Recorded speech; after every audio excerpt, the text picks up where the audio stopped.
Hello दोस्तों, कैसे हैं आप सब। आई होप आप सब अच्छे होंगे और अपने अपने घरों में सुरक्षित होंगे।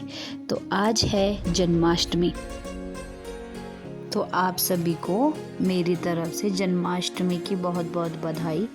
आप जन्माष्टमी अच्छे से मनाइए। तो आज हम घर पे बना रहे थे हमारे लड्डू गोपाल जी के लिए मावा पाक। मावा पाक बनाने के लिए आपको चाहिए काजू, किशमिश, बादाम, गरी और मखाना।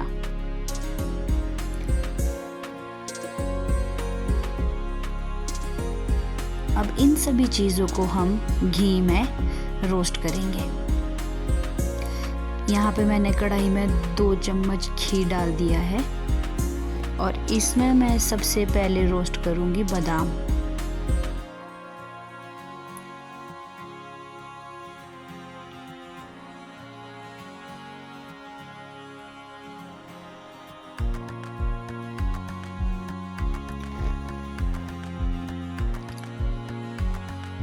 बादाम को रोस्ट करने में थोड़ा ज़्यादा टाइम लगता है, तो हम इसे तब तक रोस्ट करेंगे जब तक ये चटकना शुरू ना कर दे।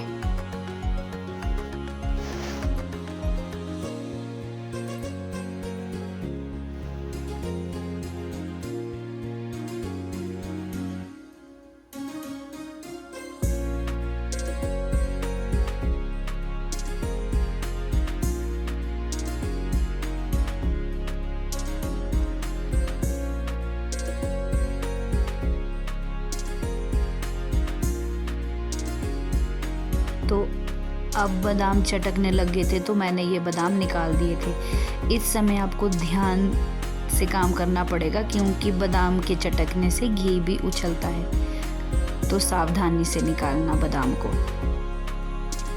तो अब बादाम के बाद मैं रोस्ट करूँगी काजू। काजू को हमें गोल्डन ब्राउन होने तक रोस्ट करना है।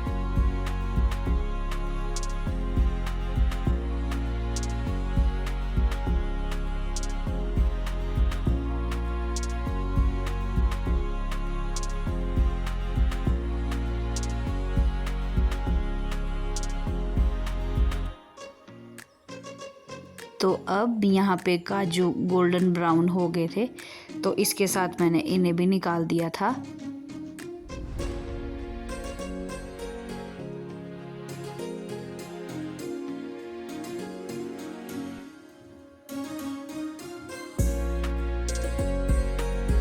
तो अब इसके बाद मैं फ्राई करूँगी मखाना।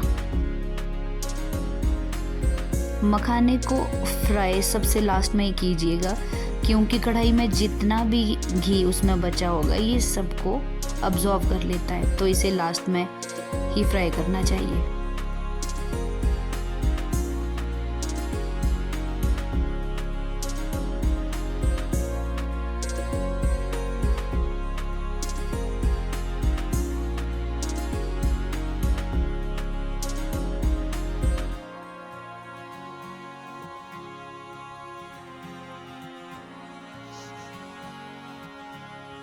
तो बस अब मेरे मखाने फ्राई हो गए थे, तो मैंने कढ़ाई में 1 चम्मच घी और डाला और मैंने उसमें अपने जो कद्दूकस की हुई गरी थी वो रोस्ट करनी शुरू कर दी।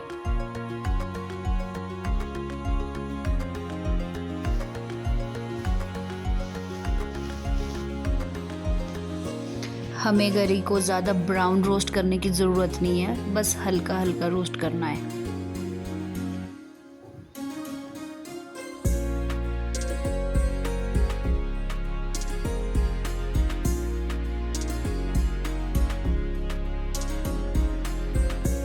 तो बस अब यहाँ पे गरी भी रोस्ट हो गई थी, तो मैंने इन्हें ग्राइंडर जार में डाल के ग्राइंड कर दिया था। आप चाहे तो इन्हें सिलवट्टे पे कूट के भी डाल सकते हैं मखाने में, बट मैंने ग्राइंड किया था। हमें ग्राइंड ज़्यादा बारीक नहीं करना है, सिर्फ दरदरा करना है।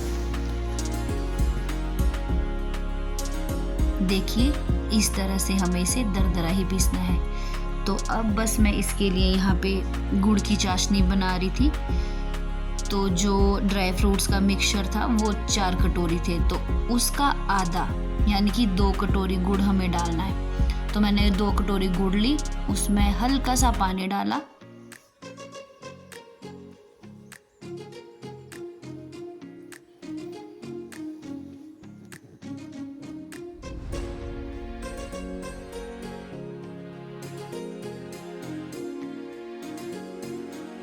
तो अब इसमें मैं आधा चम्मच घी डालूंगी।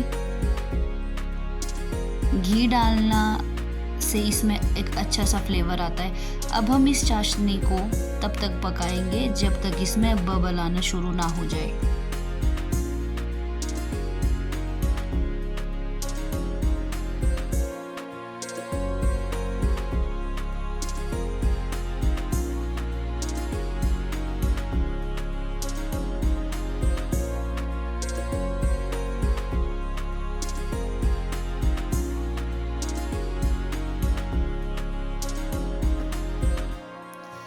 तो देखिए, जैसे आप देख सकते हैं कि इसमें बबल आना शुरू हो गया है। तो अभी भी हम इसको कंटिन्यूसली चलाएंगे।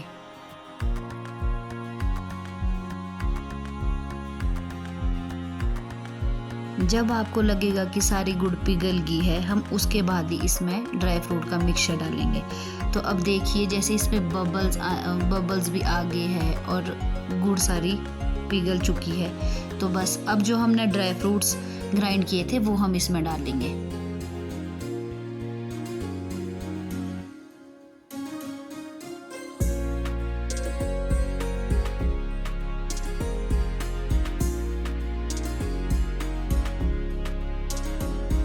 और बस अब इसके डालने के बाद हमें जल्दी जल्दी मिक्स करना होगा कि चाशनी ड्राई फ्रूट्स में मिल जाए।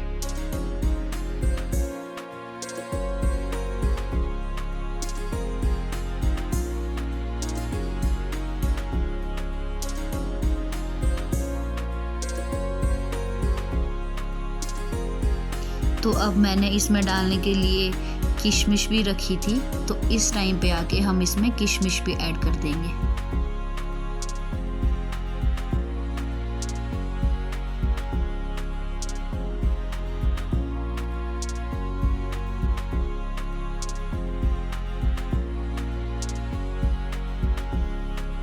बस जब आपको ऐसा लगे कि ये आपस में बाइंडिंग अच्छी हो गई है, आप एक थाली में घी लगा कर रखते, क्योंकि हमें एकदम उसमें उल्टाना पड़ेगा इसे।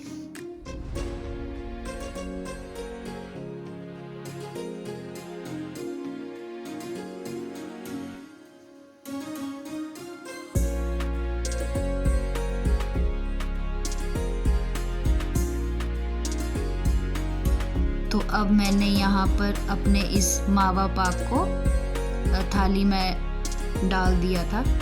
तो अब हम इसे जल्दी जल्दी सेट करेंगे।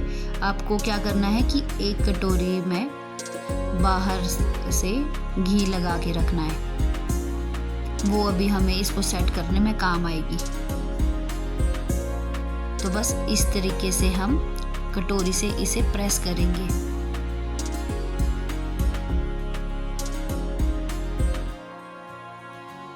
तो देखिए कटोरी से कितनी अच्छी तरह से सेट हो गई है।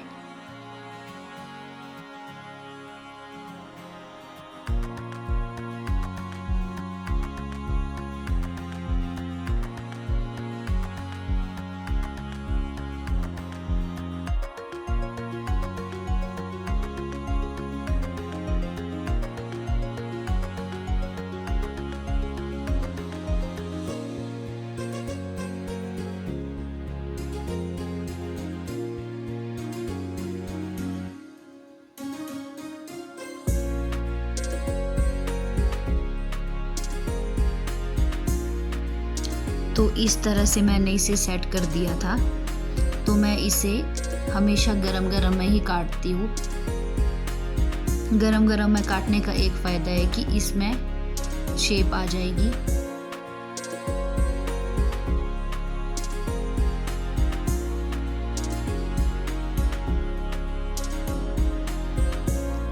तो बस इसी तरह से मैंने घर पे बनाया था कृष्ण जन्माष्टमी के लिए मावा पाक। ये एक सिंपल रेसिपी है, आप भी इसे घर पे ट्राई कर सकते हैं।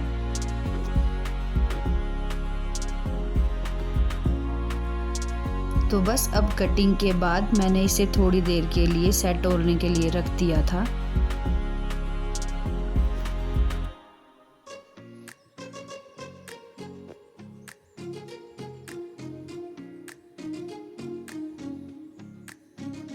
तो देखिए फ्रेंड्स, हमारा मावा बाप पाक कितनी अच्छी तरह से सेट हुआ था।